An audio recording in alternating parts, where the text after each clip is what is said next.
Hey everyone, Rob Hix with Enlightened Audiovisual, and today we are with Edgar, Angela, and Steve Keppler at IANA, and we're going to do a live demo of both corporate videos as well as the capability of doing executive logs. So, welcoming to the screen is Steve Keppler. Hey Steve, how you doing? Good, Rob. How are you? Good. So that kind of gives you like a little taste of, I'll try to keep it brief. Hey Joe, how's it going?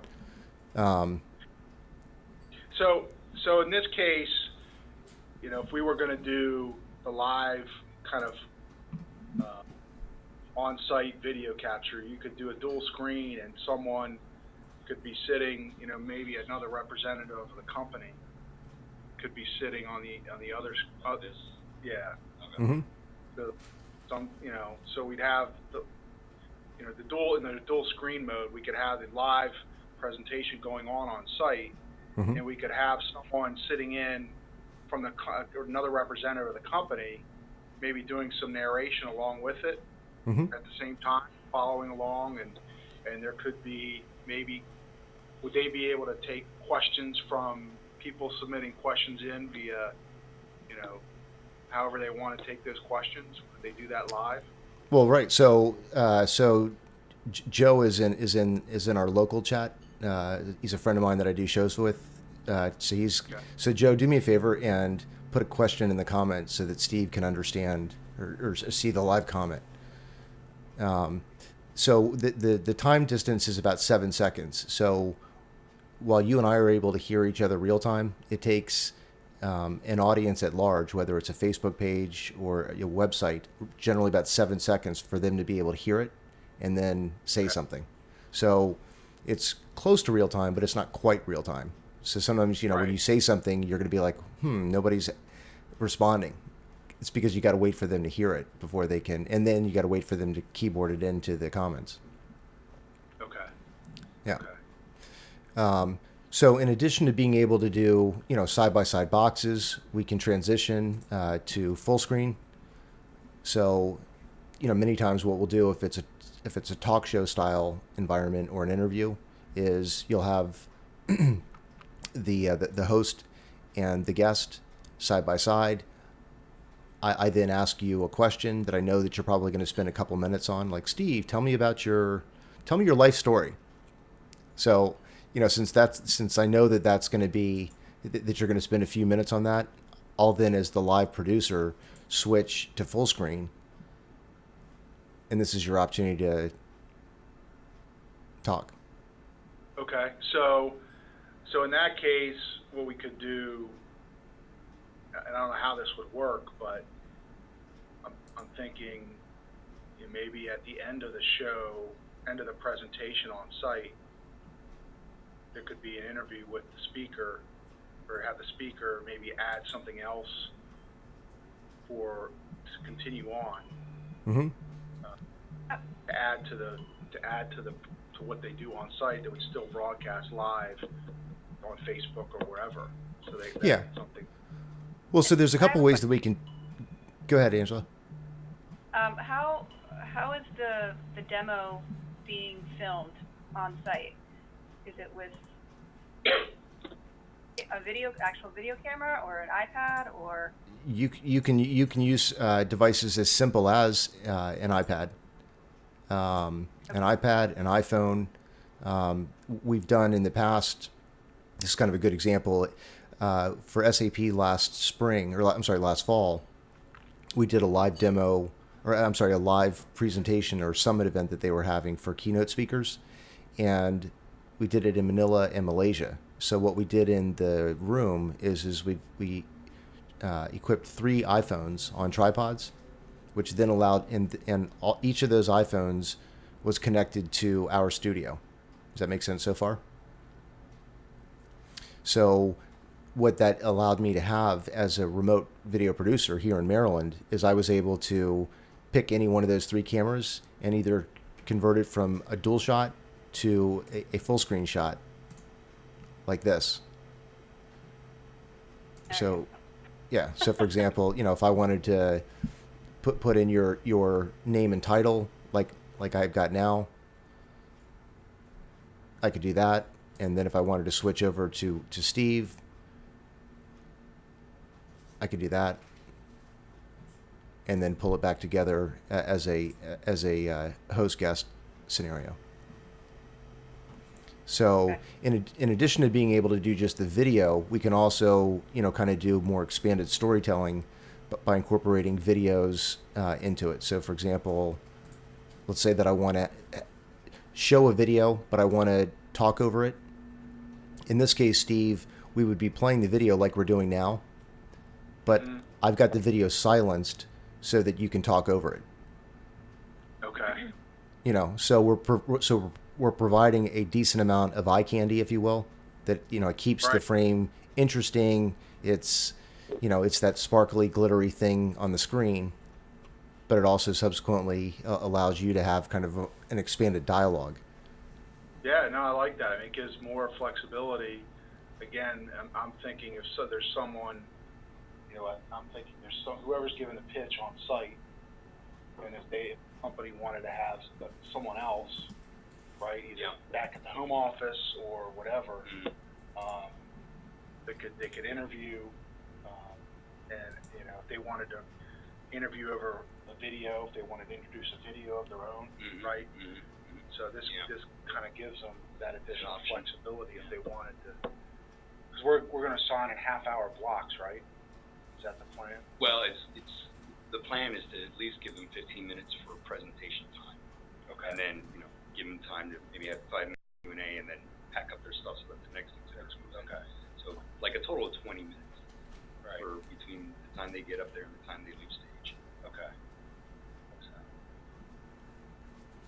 Because what we could do is maybe after they do we could kind of stream the first 15 minutes live, and then you could switch to someone if they wanted to do that off-site interview. You could switch that off-site interview, add that in while the Q&A is going on site. Right.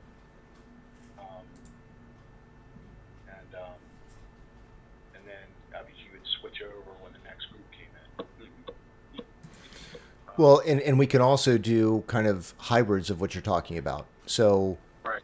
the most common way that I do them is everything is live, whether they're weekly shows or events. But what we found is that if you're going to cover like your expo, there's only so much content that you can probably do as a live reporter on site to keep people's interest. So one way that we can kind of change it up is, let's say theoretically that for the next expo, it's next September? Yeah. Okay. Yeah. So between now and September, we kind of put our brains together and we're like, all right, we want to kind of coordinate a live schedule for the Intermodal Expo. And so we want to go live, Rob, at 12 o'clock, at 3 o'clock, and at 6 o'clock for 15 minutes. Okay. So what we would do is before we went live on any of those broadcasts, you or Edgar or Angie or somebody will have cut me what's called B-roll material. So maybe, you've gone locally throughout the trade floor and just with a little handheld microphone interviewed people about, your partners and members about things into a 1 or 2 minute interview. You would then take those, what I call snackable videos, and upload them to me. And then what I would do, very similar to how I did that shot a few minutes ago where I did the video. Let me find it. Yeah, this one. So when you're seeing this shot, I can say, okay, guys, this is Rob Hix with IANA, and earlier this morning we talked with so-and-so. Let's take a look. And then I can go from the corner shot to it transitioning to full screen. Okay. You know, so these are examples that we generally see on television already. But Angie, I'm thinking if with Rink going to be on site doing some video work, I wonder, that we could slide that to Rob at some point, so he could do what he's talking about. Yeah, I think Yeah. we'd have to really discuss that. Yeah, no, I'm thinking out loud, I have a question about the noise factor. Go ahead. Hey, Rob, Mm-hmm. Edgar. So question for you, like if we're going to do this sort of filming in the product demonstration area, which is on the trade show floor, it's a lot of noise. There's a lot of people around there. How do you work around that? Well, in that scenario, I probably would recommend you wear either a headset or a lapel microphone, so that we can narrow down the microphone pattern. So a lapel mic. A lapel mic or a set of earbuds, like I'm doing now, or like I'm wearing.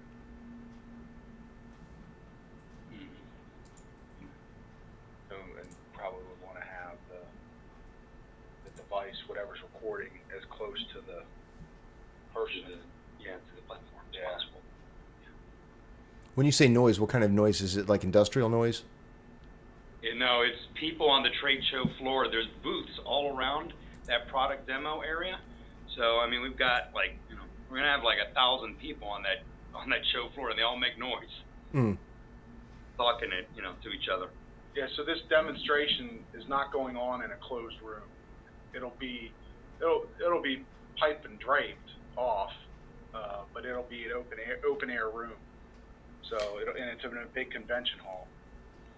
Well, so there's a couple ways we can solve that. I mean, we can certainly, knowing that in advance, we can build a portable foam studio, basically just with acoustic tiles, so we can have some space maybe on the floor where it's obviously not going to be 100% soundproof, but it'll suppress a majority of the sound. And the nice thing with the foam panels is that they're soft and they're lightweight. So, shipping a whole bunch of tiles so that we could kind of wrap in what you're talking about with the pole and curtain. That would help minimize the noise. Okay, so you would put that on the walls, or the floor, or how? On the walls. On the walls. Yeah.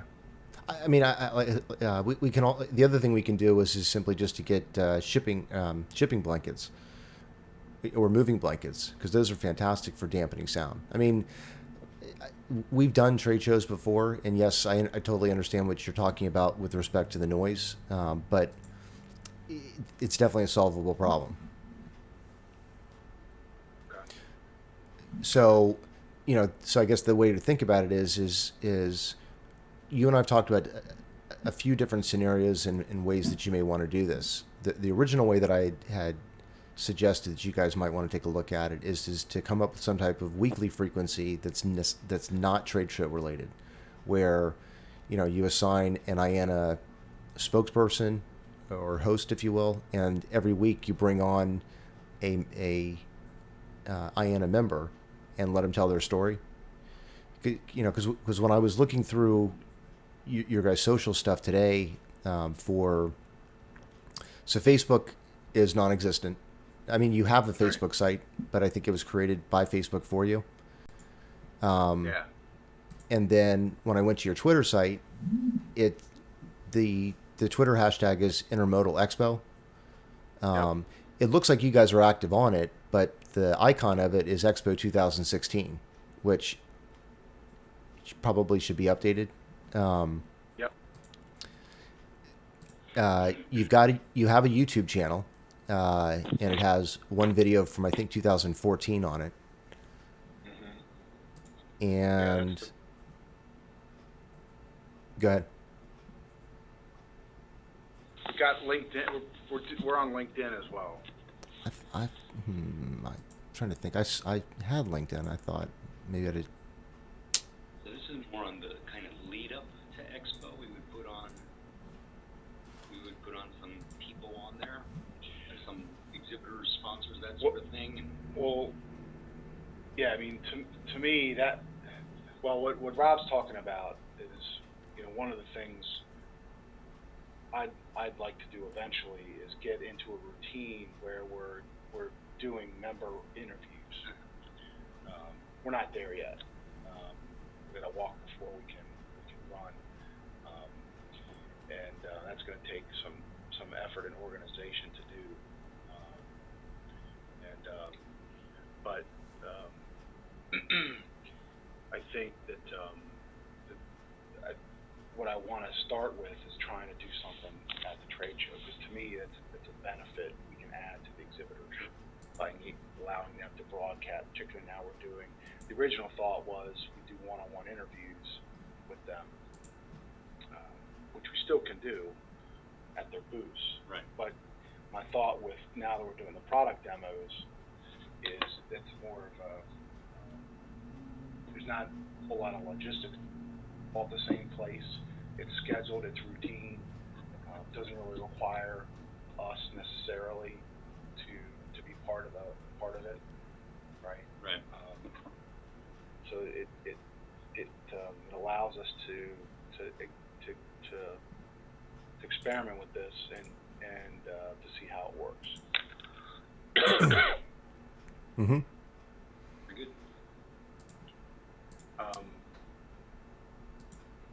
So for this, the second wave of recent that we talked about was being able to do kind of a whole bunch of corporate interviews that could either be locally recorded and not streamed. So, if, in other words, if you want to capture as many of your members as you possibly can in a 3 or 4 minute, 10-minute interview, then what we would do is we would schedule a block of time, and at the trade show floor, you would connect to our studio. And then again, somebody would play the host, and then you would be interviewing your guest. And I then locally record that video session, and then add the lipstick on it. So I create the lower thirds. If you've got, let's say, talking points like, here, I'll do it like this. So Yeah, because one of the things to that point, Rob and Angie, this is the other thing I thought about with the testimonials, right? That we want to try and get members and exhibitors to do testimonials. This could be another way to do it. Mm-hmm. It's less expensive than getting a camera crew on site, right?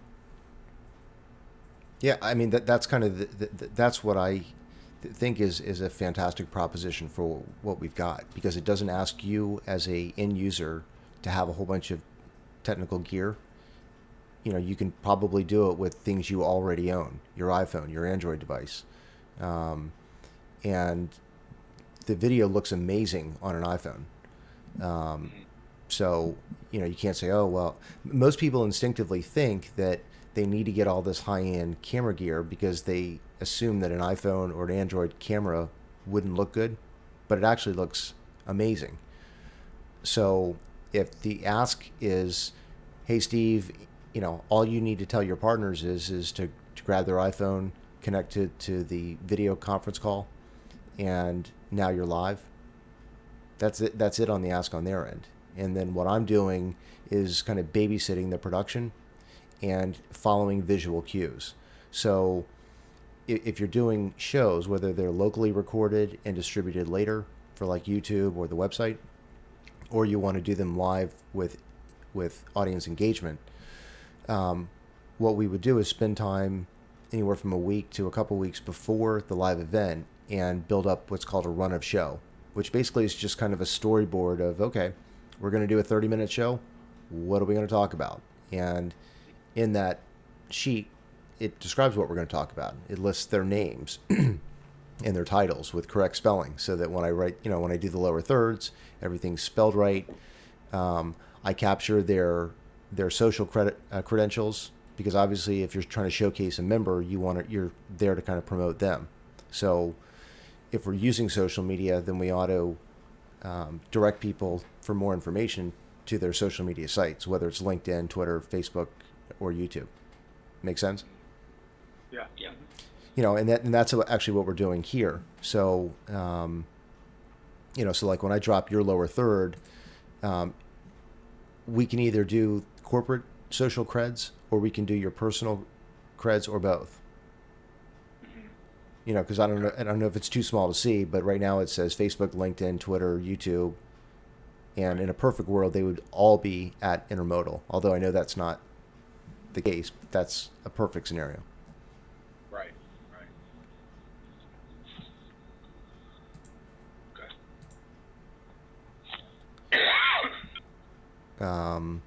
Yeah, and then you can obviously use the live video to do promotions for upcoming events. This might be a good example, right? So if you're trying to generate ticket sales for the expo or just general interest in it, live video is a great way to do it, because you can kind of show pictures of the previous year's events, tell people who your speakers are, maybe even have a couple of those speakers to give some brief bios on themselves, and that they'll be speaking at the expo event. So this is something we could do kind of as kind of a promo as a lead up to the event, right? Mm-hmm. Okay. Yeah, I mean, I think I know you and most of corporate America are still very, very timid and shy to video, but I can tell you that from an asset standpoint, or a promotional piece of asset, it's undisputed that video, and particularly live video, is promoted by the social networks, hands down. So if you compare a piece of content that you're currently either putting on your website, or your Twitter page, or LinkedIn, text will get you nowhere. Text in a picture will get a little bit of share. But most of the platforms, specifically Twitter, Facebook, and YouTube, if you're pushing live video, that's like giving it gold, and they take that live content and they promote it higher than any other piece of content. So you get much greater reach by doing the live video versus some quote or static picture. Right. Okay.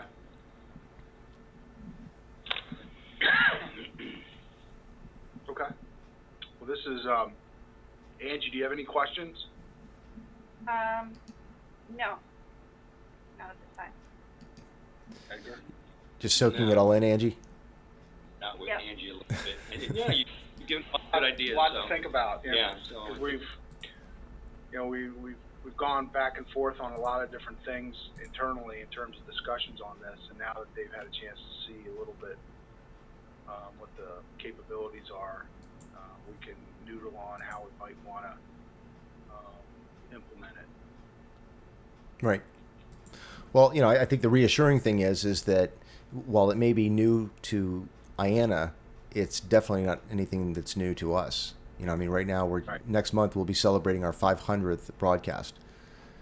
So, from a reliability standpoint, obviously this is technology, so it's always susceptible to something happening. But I mean, we do shows almost every day, and it works exactly like you would expect it to work.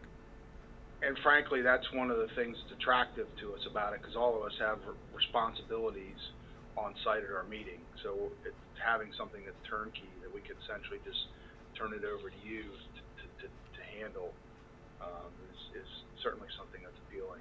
Mm-hmm. Well, but I also think one of the big benefits of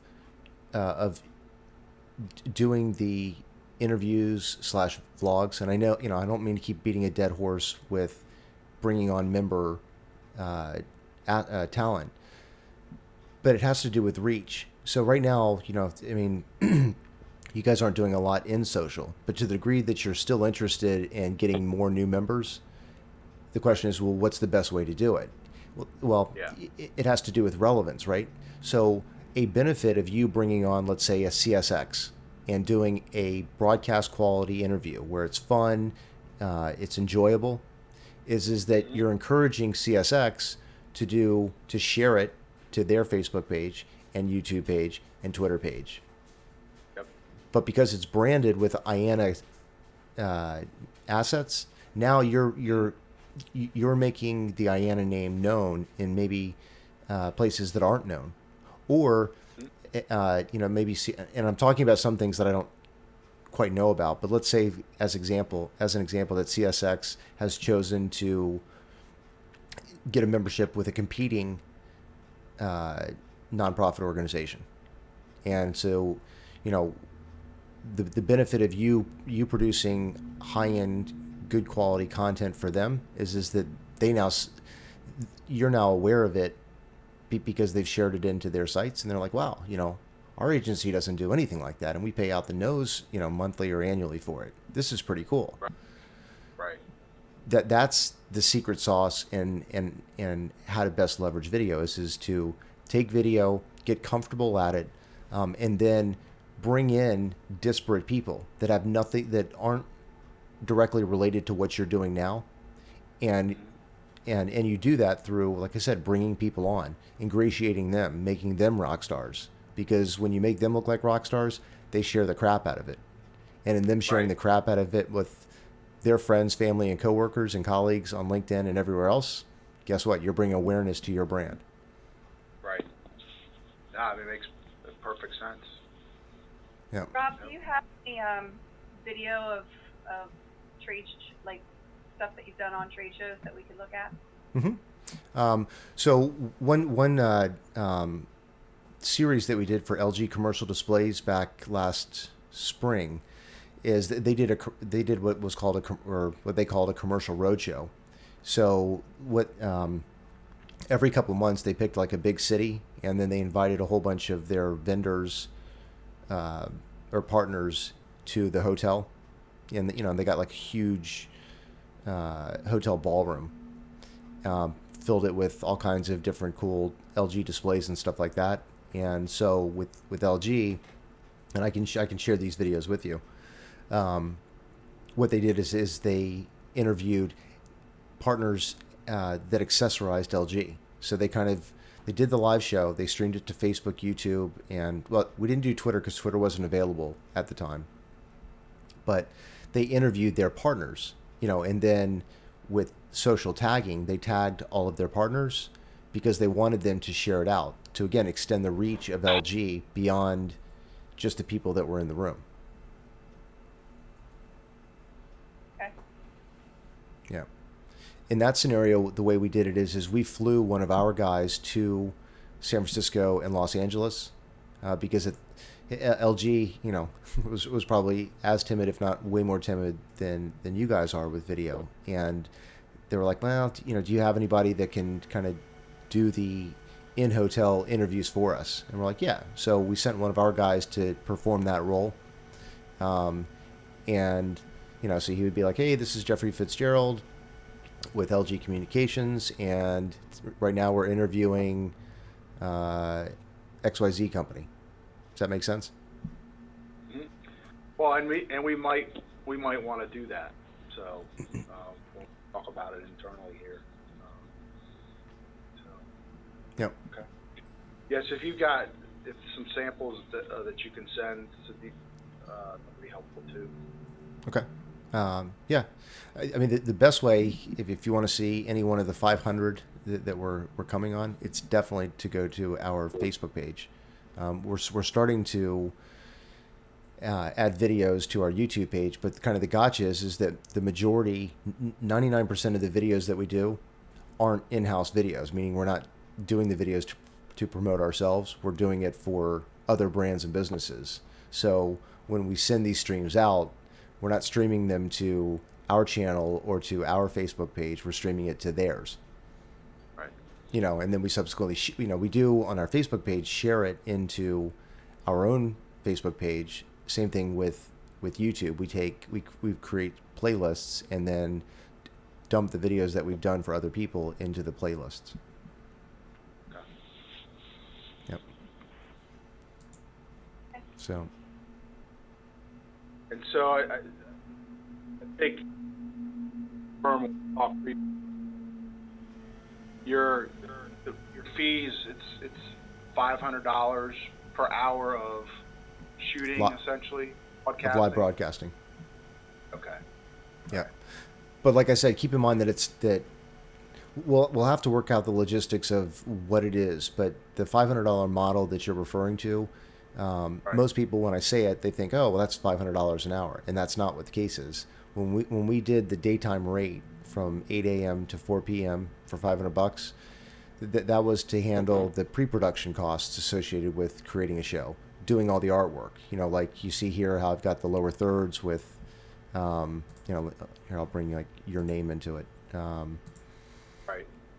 So doing all of the lower thirds, the graphics, Yeah. the pictures. Recording all. Yeah. Yeah.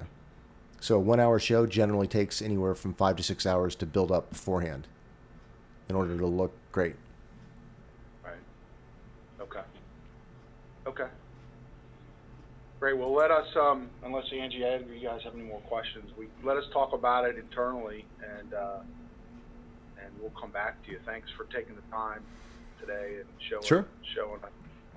Yeah, and I'll send you the links to these to this video so that you guys can watch it, and you know, if there's things that you like, make note of them. If there's things that you don't like, make note of them, and we'll go from there. Okay. Cool. Great. All right, Angie, All right. Edgar, Steve, thank you guys very much. Thanks, Rob. You. All right, see ya. All right. Bye-bye.